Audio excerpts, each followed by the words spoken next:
Good morning, Tigers. I'm Sophie, and I'm one of the reporters for Tiger Today this year. And I'm Sam. Today we'll be talking about the struggle of living with difficult people.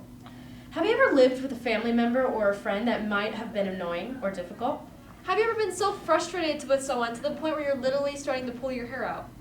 We interviewed a few people who were willing to tell us their story. Our first interview is with a student from Tigard High. So, have you ever lived with difficult people? Yes, several. What did they do that made them so difficult to live with? Well, for a while, I lived with another family in this house because we couldn't afford to rent a place. At the time, this was a long time ago. It was when I was in elementary school, but they lived sort of in the upstairs part, and we sort of lived in the basement part, and they argued all of the time, so we could hear screaming from the upstairs at any point of the night or the day. So we'd get waken up at kind of midnight and stuff. That's annoying, man. Yeah. What did you do about it? Well, I was 7, so I didn't do a whole lot. I did get headphones, and those were super helpful, and I still use them now during passing periods or working on stuff in class because it kind of blocks out outside noise and helps me stay focused. Nice. All right, well, the last question is, what do you suggest for other people who live with difficult family members, friends, all of that? I guess that you should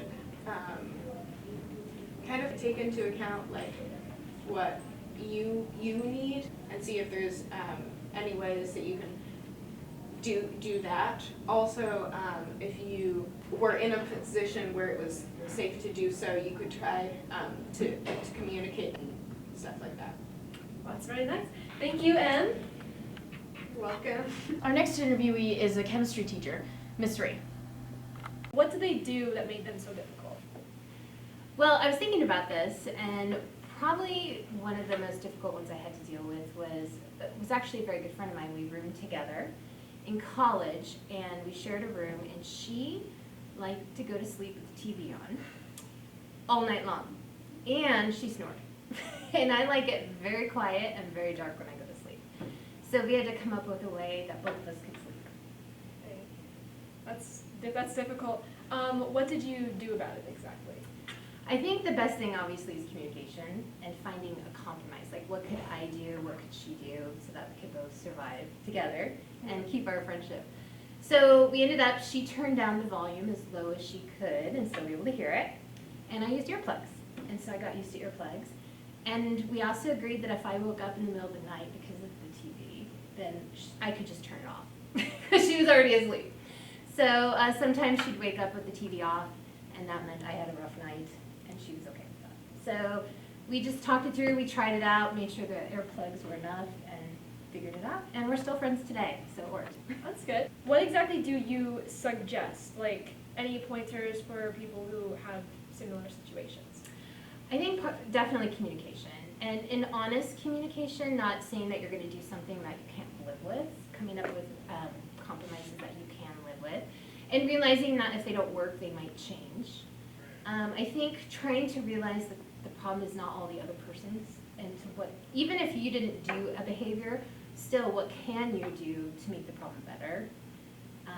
Like for me, wearing earplugs, I wasn't making the noise, but I could wear earplugs to help solve it. And I think another one, especially as kids are getting ready to head off to college, my first college roommate was actually an upperclassman that I didn't know.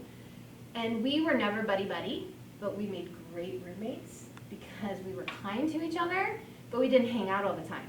So my friends were all on the floor of my dorm, and my roommate was just my roommate, and that worked out really well. Nice. All right, well, thank you. Thank you. Now we are interviewing a freshman biology teacher, Mr. Jarman. Have you ever lived with a difficult person? I have. How did they make it difficult?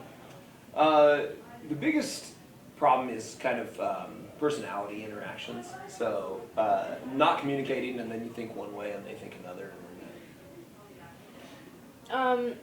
What did you do about it? The biggest thing, ended up moving out eventually. Yeah. But so The two instances I'm thinking of, my first college roommate was a difficult person to live with, and then my roommate after I was teaching before I got married was also, and it's just, you know, and ultimately moved out, but Yeah. like to handle the situation while I lived there, communication was the big thing, just kind of expressing each other's thoughts and like, you know, this is the way that should have gone instead. What is your advice for seniors who plan on moving into houses with other people?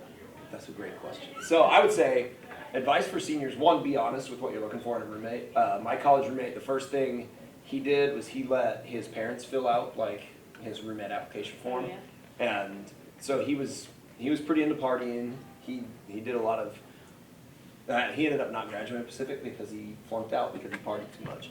I was on the wrestling team, so we had to follow these Yeah. strict training rules. So like, we had huge personality conflicts because of where we were kind of going. So be honest and then communicate early, I think. Don't let things build up and then once it's finally too much, be like, you drive me nuts when you do. Just be like, oh, that was interesting. Why did you handle that? Yeah.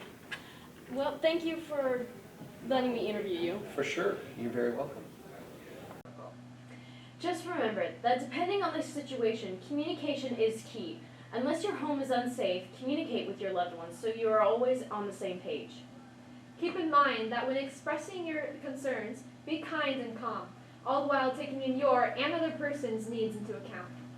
Who knows? Maybe it'll fix a lot of things in your relationship. That's all for us, Tigers. Have a nice day, and I hope you enjoyed our segment.